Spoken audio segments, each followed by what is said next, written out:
Welcome to the Balanced Blood Sugar Podcast, where we focus on everyday wellness for everyone. I'm Adrienne Wheat, a registered nurse, here to share tips, habits, and lifestyle shifts that can help you feel your best by stabilizing blood sugar and improving your overall health. Everything we discuss is designed for general health and routine education because everyone deserves to feel empowered with the right information. But I'm not your personal nurse, so make sure to check with your healthcare provider before making any changes. Let's dive into today's episode. Hi, friends, and welcome back to the Balanced Blood Sugar Podcast. I'm your host, Adrienne Wheat, RN, wellness educator, toddler mama, and your guide to this crazy but worth it journey to natural blood sugar balance. Today's topic might sound a little gym bro-ish at first, but hang with me because protein powder is not just for bodybuilders or people who live in shaker butter world. No, it's actually one of the most underrated blood sugar tools out there. And when you use it wisely, it can make a massive difference in your energy, cravings, and hormone health. So in this episode, we're going to unpack why protein stabilizes blood sugar, how to space it throughout your day and not just at dinner, the best sources beyond just meat, because variety does matter, and the scoop on protein powders, types, quality, dairy, soy-free options like OWYN, and what to look for on a label. If you've ever stood in the supplement aisle like, wait, what even is the difference between isolate and concentrate, and how do I know if this is actually good for me? Friend, I've got you. So let's break it down. All right, let's talk about protein like the unsung hero that it is. When you eat a protein-rich meal or snack, here's what happens. It slows down your digestion, which means sugar from your food hits your bloodstream more gradually, reducing blood sugar spikes. It also helps signal satiety, or a fancy way of saying you feel like you're full and satisfied. It also supports stable insulin production, so your pancreas isn't constantly overworking. This is important for everyone, but especially important if you're insulin resistant, pre-diabetic, or managing type 2. Protein keeps your blood sugar curve from roller coasting after meals. So instead of that high-carb breakfast that leaves you crashing by 10 a.m., swapping in a protein-rich start can keep you coasting smooth until lunch. Now, don't get me wrong, I love a good hamburger, but protein goes way beyond meat. So here are some whole food protein sources you can rotate in. Eggs. I know in some places they are ridiculously expensive right now, but eggs are actually one of nature's multivitamins. We love our little egg boiler and constantly have a small stash of boiled eggs in our fridge for a quick snack that our toddler loves as well. So we usually keep just a small rotation in our fridge going. You could also try some Greek yogurt or cottage cheese. These are great sources of high protein if dairy works for you. You know, if you have intolerances to dairy and it's going to increase your systemic inflammation, obviously that's not going to be a good choice for you. But if dairy is fine with you, then go for it. You can also try lentils and beans. Now, these are plant sources and they're rich in fiber, but some people are sensitive to the higher carb count. So try in moderation until you know how it affects you. There's also chia seeds and hemp hearts. Excuse me. These are small but mighty. We love to add them to smoothies and yogurt, and I actually add them to my husband's weekday overnight oats for some more protein. Excuse me. Quinoa. Quinoa is often pronounced as quinoa, which is how you might picture seeing it in the store. This food is technically a seed, but it is almost a complete protein, and it's considered a superfood. So it's actually native from my husband's country of Peru. So while it does have a little higher carb count like beans, we like having it in our meal rotation for a little taste of home for my husband. It's similarly belly filling like rice, but with a much lower blood sugar spike and a lot higher boost of nutrition. You could also try collagen peptides. These are great for skin, joints, and gut, though not a complete protein by itself. So I also like adding this to my husband's overnight oats and to our toddler's oatmeal when she decides that's what she needs for breakfast. I also like adding it to my bulletproof coffee in the morning for a boost of protein. Here's the truth. It can be hard to hit your ideal protein intake through whole foods alone, especially with busy schedules. Your ideal protein intake is actually much higher than what most people think. It's an average of around 1 gram per pound of ideal body weight. So say you're overweight, but your ideal weight is around 150 pounds or 68 kilograms. Then you'll want to shoot for around 120 to 150 grams of protein a day, which can feel like a lot. And it can be kind of hard on healing kidneys. So make sure to increase your intake gradually if you have kidney issues, and even if you don't, so that your body can adjust and heal and adapt to the higher protein intake. Increasing protein and going low carb is what helped my mother reverse her stage 4 kidney disease. So bad kidneys are not necessarily a deterring factor, but just do what we always say. Progress over perfection and gradual changes. So make the changes gradually. It's so much easier for your body to adjust versus changing your whole lifestyle at once. And it's much easier on your kidneys as they start healing, that you increase that protein intake, they can handle it a lot better. And you'll actually find your kidneys may heal a lot more on a higher protein diet. Now, with that much higher protein intake in mind, here's where protein powders come in. And when done right, they can be a total game changer.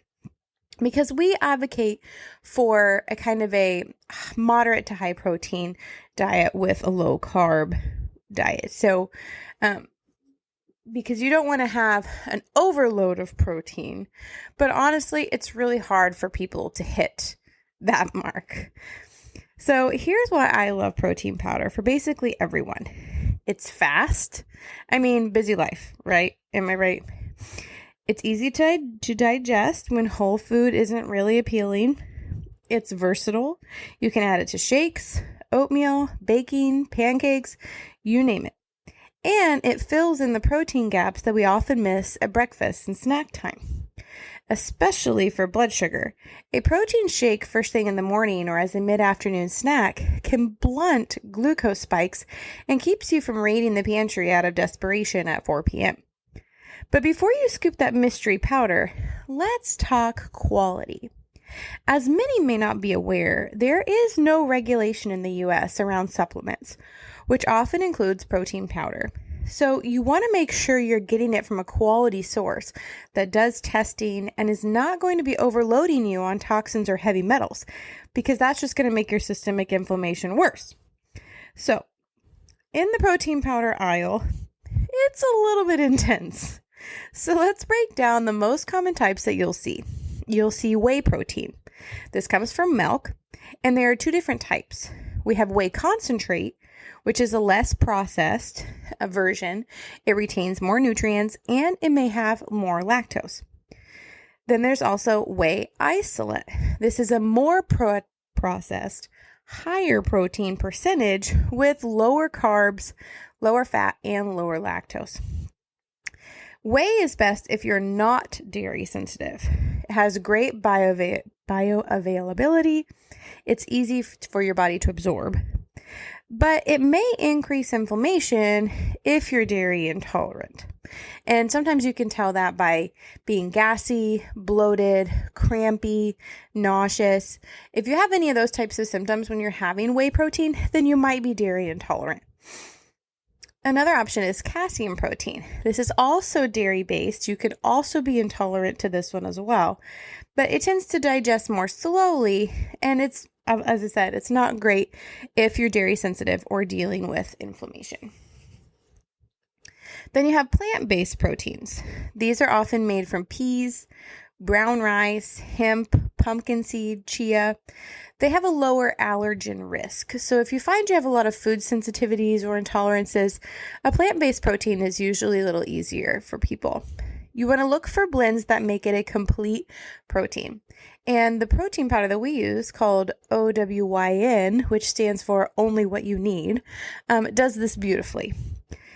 Sometimes plant-based proteins can have a slightly grittier texture or an aftertaste, but they're more gentle on digestion for most people. And some actually include anti-inflammatory ingredients like turmeric or ginger, which is a bonus. Or like OWYN, they usually include a superfood greens blend, which has added kale and spinach and things like that as well. And then lastly, you'll probably see collagen in the protein aisle. This is great for gut and joint support. Technically, it's not a complete protein, but it's still useful, especially when paired with other sources. So like if you're having eggs or some other things at breakfast, tossing your collagen into your coffee is going to help create a complete protein with all the other food that you're eating. So let's talk about soy. Soy protein isolate is very processed, and soy is a very common endocrine disruptor, especially for women because it can mimic estrogen, but also it can inhibit testosterone in men. So men that eat a lot of soy can actually become more feminine because of its estrogen-like properties. So this is especially true if it's not organic and if it's not non-GMO. So if you're working on balancing your hormones or insulin sensitivity, I recommend skipping soy because it's going to just mess with that hormonal balance. And as we've talked about in previous episodes, insulin is really, really tied into all the rest of your hormones. So if anything's off, it can mess with your insulin. So you definitely don't want to add any more logs on the fire. So if you can find an alternative to soy, just skip the soy altogether. Now, if dairy and soy are no-goes for you, so you can't choose the standard whey protein in the aisle at Walmart, some other options that we have, which is our family, we're dairy intolerant over here. So we use OWYN. OWYN uses pea, pumpkin, and chia as its sources of proteins. So this is my family's go-to non-dairy protein. I have tried so many non-dairy proteins, and they often have a very weird taste. But I often have to be dairy-free while breastfeeding our littles, and I can be rather sensitive to dairy on a normal basis anyway. But OWYN is one of the only brands I've found that doesn't have a weird taste. And almost all of their blends use monk fruit instead of stevia, which is a win for blood sugar control and for those sensitive to stevia or don't like that aftertaste of stevia. The monk fruit is definitely a game changer in this protein mix. And I have actually been able to find this brand in Walmart in the little milk containers. So it's in the supplement aisle with everything else, but it's not one of the big canisters of protein powder. It's usually those little individual serving ones. They can be a little bit more expensive, but it's great to try it out and see what you think of their flavors because they have their standard flavors in those little cartons, so you can try it out and see what you think before you order a big canister. But their full powder jars you can get on their website or on Amazon, and that tends to be more budget friendly. So we tried out some of the flavors on the shelf at Walmart before we started going for the powder, but they only have chocolate and vanilla in the powder form. So it's kind of sad because they do have some great flavors in their carton form. But, it is what it is. You take what you can get. Another option is Truvani. Truvani has clean ingredients. It's very minimal. I've also heard that this brand is now being carried at some Targets. So if you have a Target in your area, this might be a good option for you. New Zest is also another option. It's hypoallergenic and it's simple. Personally, I have not tried this brand, but it's another good option. And I do have they have a wider range of flavors, which I love, but it is a lot pricier than the other two options that I mentioned. And then Garden of Life Sport, which is its plant-based version, is NSF certified. It's great quality. We actually use some of their multivitamins, but I haven't tried their protein powders. They are pricier than the other ones that I mentioned. And like I said, we tend to stick to the more budget friendly options, but if you have it and you want to go for it, give it a try. As always, you want to make sure you read the label of any protein powder that you're contemplating. You want to look for added sugars because some have more sugar than a candy bar, and that is definitely not what you want. You want to look for artificial sweeteners like sucralose or aspartame or anything like that. You want to look for gums and fillers like xanthan gum, carrageenan, because those can sometimes mess with digestion. So try to look for the cleanest that you can. As I said, OWYN is usually our go-to as a family, but there are some other good options on the market now too. But here's the deal with protein.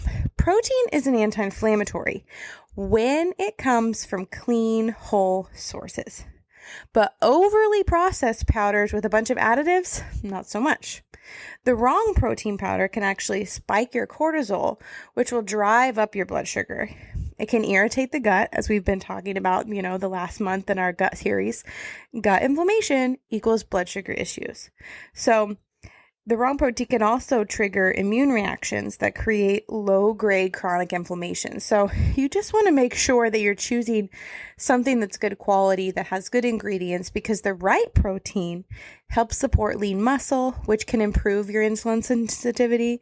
It can help regulate hunger hormones, and it can help rebuild tissue and balance hormones, which are all keys to long-term metabolic health. So here's a simple rule of thumb to remember to add enough protein to your day. Protein every 3 to 4 hours. You don't need to obsess over grams, but aim for a source of protein with every meal and snack. So breakfast, for example, eggs and a protein shake, or eggs and bulletproof coffee with collagen. At lunch, have yourself a chicken salad and a hard-boiled egg.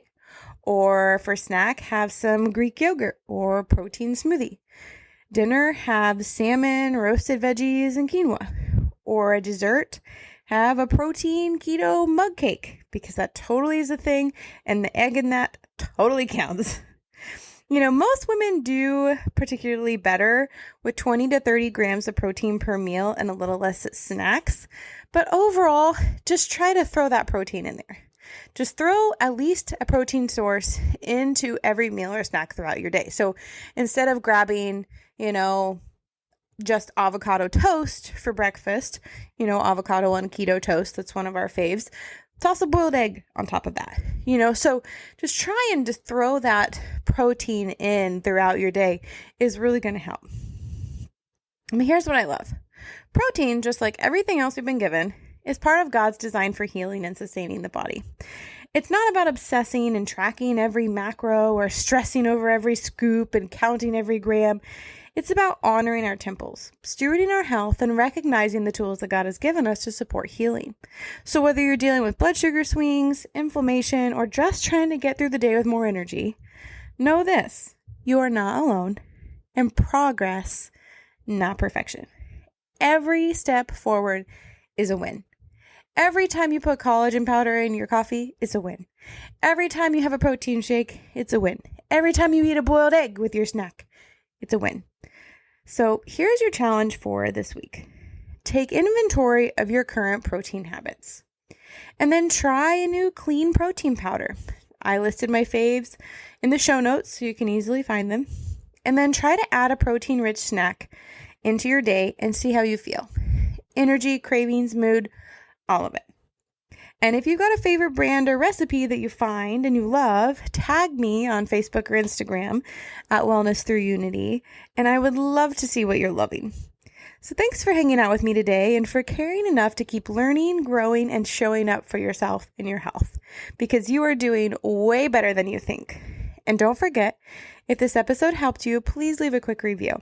It helps so many others find their way to real solutions and real hope and real healing on our channel. So until next time, have a wonderful day.